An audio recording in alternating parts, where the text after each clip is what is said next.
Claro. Se eximieron. Y aparte de es lo que decimos siempre, ojalá todos los trabajadores pudiéramos elegir y decretarnos si queremos cobrar ganancias o no. Claro, bueno, ellos voy a leerlo para ser más exacta. Dice, aclararon que su voto no vulnera el derecho del que gozan los magistrados, al igual que todo ciudadano, de plantear ante la justicia sus agravios respecto de lo que consideren ser sus derechos, tal como fue reconocido por la Corte a lo largo de su jurisprudencia. O sea, abren el paraguas y dicen, esto es lo que yo entiendo. Si viene la cuestión de fondo, nosotros la vamos a votar en contra.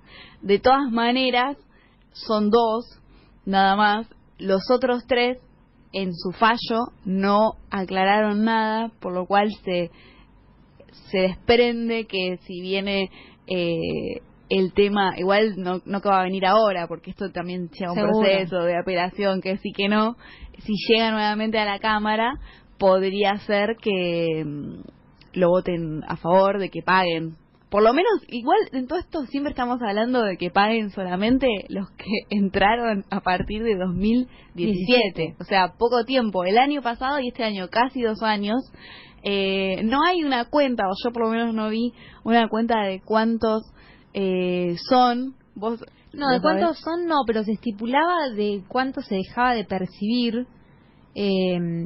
En verdad tengo entendido que era si se extendía a toda la justicia, claro, que se podría percibir 9.900 millones más de pesos. Claro, bueno, en un momento en el que el gobierno impulsa y es más, perdón, incluso estipulaban que eso equivalía a 5,5 millones de jubilación, de asignaciones universales por hijo. Claro, bueno, es como un monto muy elevado. Hay cerca de 2 millones de personas en la Argentina que pagan ganancias, que están alcanzados por este mínimo y no imponible, y bueno, en ese marco es muy discutible que la justicia no pague ganancias.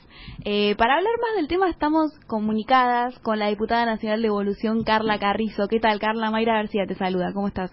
¿Cómo estás, Mayra? Buenas noches. Bien, muy bien. Bien, gracias por atendernos.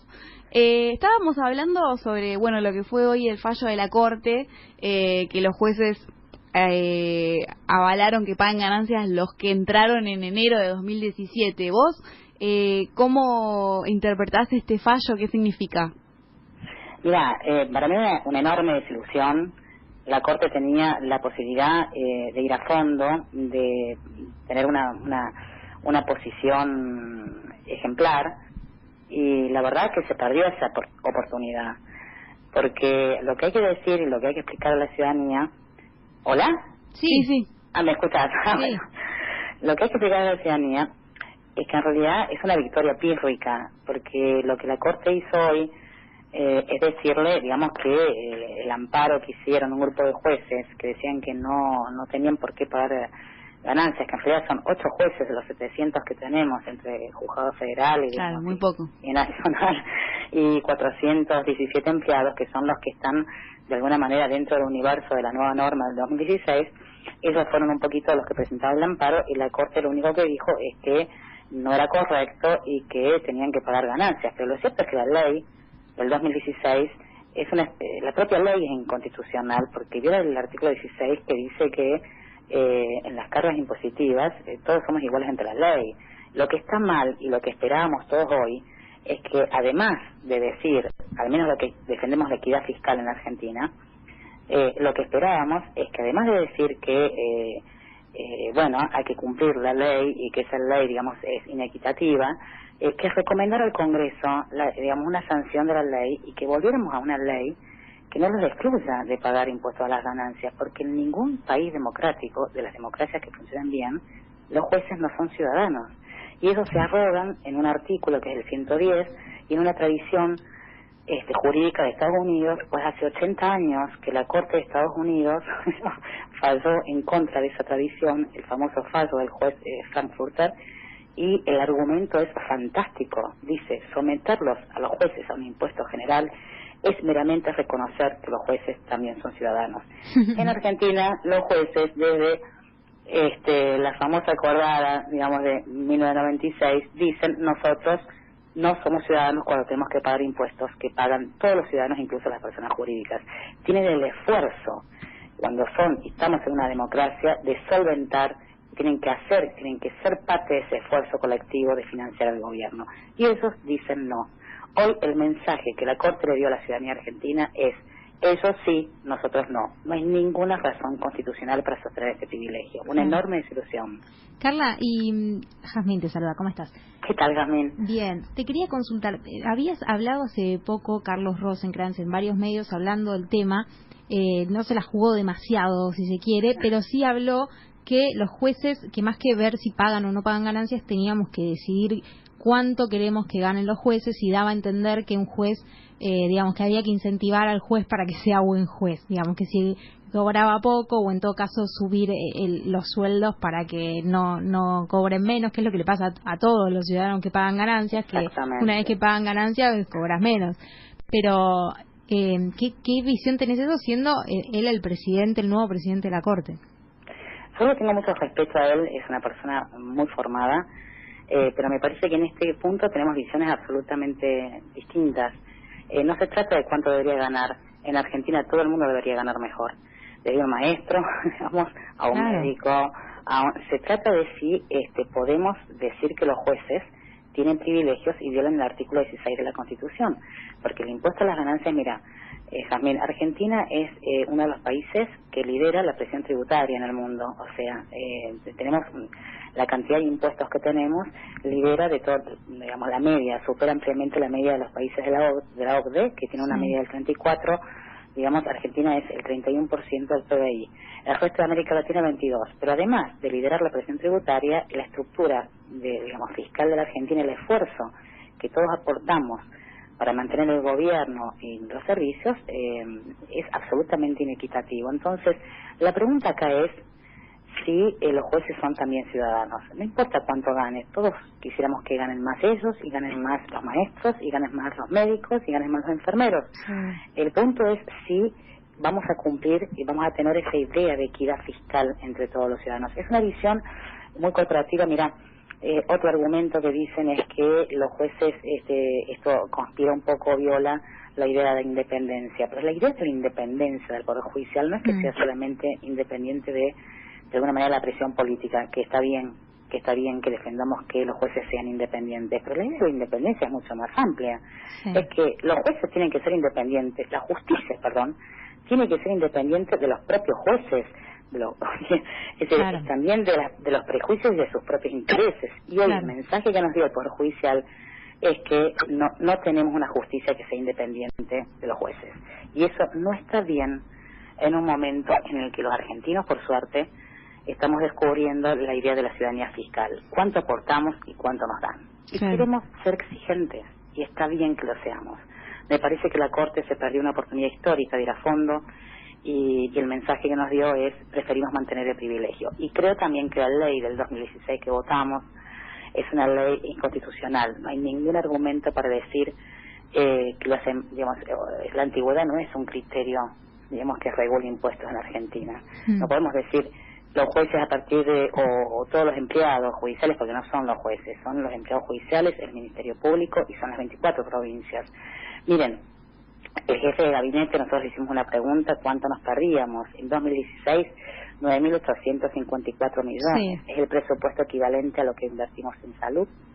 Está bien que no todos los argentinos hagamos el mismo esfuerzo fiscal. Está mal. Es una visión. Así que en eso tengo un contrapunto con el presidente de la Corte. Carla, ¿estás impulsando una petición para que el proyecto que hay para que todos paguen ganancias entre en extraordinarias? Sí. La verdad que estamos haciendo con Change.org esta campaña. Creemos que es necesario, digamos, hay cosas que pueden esperar, pero la inequidad fiscal en Argentina no es razones para esperar. Creo que este es un momento en el que la palabra equidad, ¿no? El 2018 en Argentina será recordado por la idea de la equidad entre géneros, los grandes debates que vimos en el Parlamento, la equidad entre cultos. También estamos ahí como emancipándonos, decir, bueno, ¿por qué esto sí? ¿Por qué esto no? Quiero elegir. Bueno, también equidad fiscal en la Argentina. Y entonces a mí me parece que en este contexto no alcanza con tener parches. Necesitamos dar los grandes debates en Argentina. Y no hay razones para que la justicia esté fuera, el poder judicial de la Argentina, uno de los 3 poderes del Estado democrático, esté fuera de este esfuerzo colectivo y esté, digamos, fuera del, 80 años atrasados de las democracias contemporáneas. Así no funciona. No hay argumentos democráticos que justifiquen este privilegio. Y entonces, ¿por qué no? Sería un excelente debate, ya que tenemos extraordinarias y ya que vamos a tratar impuestos personales e incluir impuestos a las ganancias en el Poder Judicial de la Corte, de los ministerios públicos y de los tribunales, obviamente, provinciales. ¿Qué dice ese proyecto específicamente? ¿Habla de los jueces o es más amplio? No, básicamente la idea es muy simple, es un proyecto que nosotros presentamos desde Evolución en el 2016, no estábamos de acuerdo con esta idea de una ley que es lo que finalmente se votó y yo también la apoyé porque, digamos, de alguna manera era mejor algo que nada. Algo, claro. Pero obviamente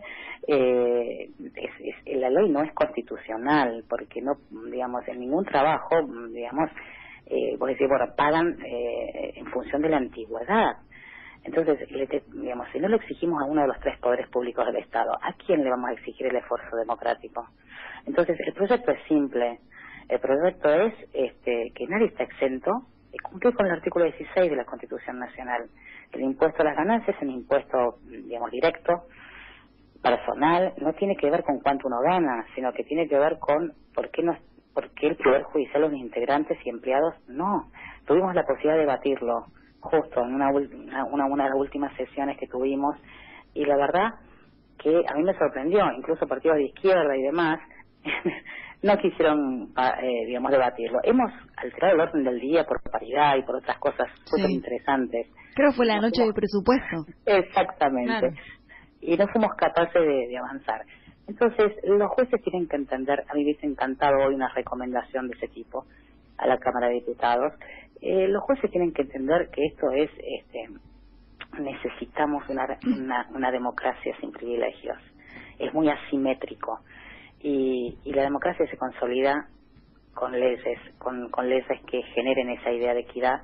Es el momento de pensar en una visión distinta de país y los jueces que tienen que estar liderándolo. No me pareció el mensaje de hoy. Así que esto no hay razones para esperar si queremos un sentido de justicia. ¿Y se puede crear digamos, consenso ahora para lo que viene entre los bloques? Mira, estuvimos ahí de poder debatirlo. Tengo que decir que en general los partidos que lideran siempre la palabra justicia fueron los primeros que se levantaron, así en una especie, digamos, de alarma tremenda. Pasa que fue raro porque el oficialismo habló en parte del peronismo y el peronismo debió decir que cambiemos, digamos, echaron como que hubo fuego cruzado. Cambiemos, hubo desconcierto porque no lo planteó un integrante de Cambiemos, sino que fue un diputado de San Luis el que lo planteó. Sí. Pero ya había ocurrido que, y esto es una buena noticia, el Bloque Radical había presentado un proyecto casi con, digamos, 40 firmas. Así que, digamos, Cambiemos no lo hizo porque uno de la coalición que apoyó el presupuesto, básicamente el peronismo federal, dijo no. Entonces, digamos, por una cuestión de respetar acuerdos, claro, digamos, se separó la discusión. Pero lo cierto es que hoy hay mucho más consenso dentro del bloque de Cambiemos con el proyecto que presentó un diputado mendocino que consiguió 40 firmas, o no sé, digamos, por lo menos 15. Un proyecto no puede tener más de 15, pero representa bastante bien la posición de un bloque, con lo cual yo me alegro bastante de esto, porque, mira, cuando se debatió en 2016, las que defendíamos esta posición de que el Poder Judicial no puede tener este privilegio, los empleados del Poder Judicial no pueden tener este privilegio, fue la doctora Elisa Carrió y nuestro proyecto. Perdimos el debate, pero yo creo que hoy la situación cambió. El hecho de que uno de los bloques, digamos, numerosos de Cambiemos esté también apoyando esto, quiere decir que no es descabellado. Y entonces a mí me parece que bueno, ya que nos queremos parecer a las democracias que funcionan bien, claro, y ahora viene el G20 y queremos demostrar que somos confiables, bueno, empecemos haciéndolo entre los propios argentinos. necesitamos generar confianza. Y la justicia es justicia si empieza a ser justa con el propio poder que lidera. Claro. Es difícil poder creer cuando hay tanto privilegio, al menos en una cosa que es básica, que es la carga impositiva de los argentinos para sostener la democracia. Carla, y aprovecho a preguntarte, vos hablas de equidad, ¿no? El año que viene, año electoral, va a empezar a regir, si se quiere, la paridad en las listas en todos lados. ¿Cómo ves que va a venir esa discusión? Ya se barajaban algunos problemas en el sentido de cuando hay las PASO, por ejemplo, y se van a mezclar las listas, ¿cómo se va a hacer para que siga quedando hombre-mujer? Digamos, ¿cómo ves el debate para el año que viene con el tema equidad y paridad?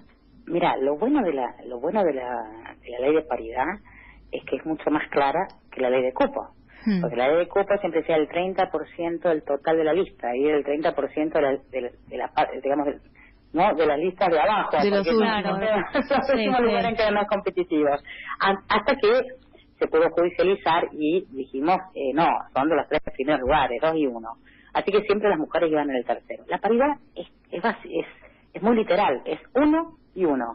Así que ahí, digamos, en la lista final que se compite no hay tanta digamos, no hay tanta confusión, es 1 y 1. Ahora, también hay que desmitificar estos miedos, porque se dice sí que a veces en las internas y demás, miren, solamente puede haber una situación de que afecte, digamos, a la persona que tiene más votos cuando hay pasos, si se da una situación muy poco común, que se dio en una o dos comunas en la ciudad de Buenos Aires, y es que las dos listas, digamos, que compiten en las pasos, tengan la misma, digamos, distribución, por ejemplo, hombre-mujer, y que saquen exactamente lo mismo, o sea, que empaten 50-50.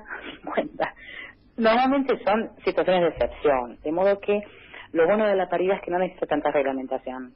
Okay. Lo bueno de la paridad es que al ser 1 y 1, bueno, cada lista, cada espacio, si va a competir, tendrá que ver el modo en que se acomoda la paridad. ¿Se va a complicar con el tema egos y demás? Y yo creo que ¿Va a estar lindo? Va a estar lindo esto porque tanto dijeron que las mujeres, bueno, que tienen que ser por mérito y demás. Bueno, la paridad posiciona a las mujeres que tienen poder social real, digamos, ¿no? Ese miedo y esa realidad, porque muchas veces la verdad que el grupo, digamos, también generaba que entraran mujeres por la ventana que no siempre eran las más votadas o las más respetadas y demás. Lo bueno de la paridad es que al estar en los primeros lugares, las mujeres que van a integrar esa lista van a ser mujeres que tienen que traccionar votos. Y traccionar votos significa que son mujeres que tienen poder social real antes de ingresar en la política. Entonces eso también nivela para arriba.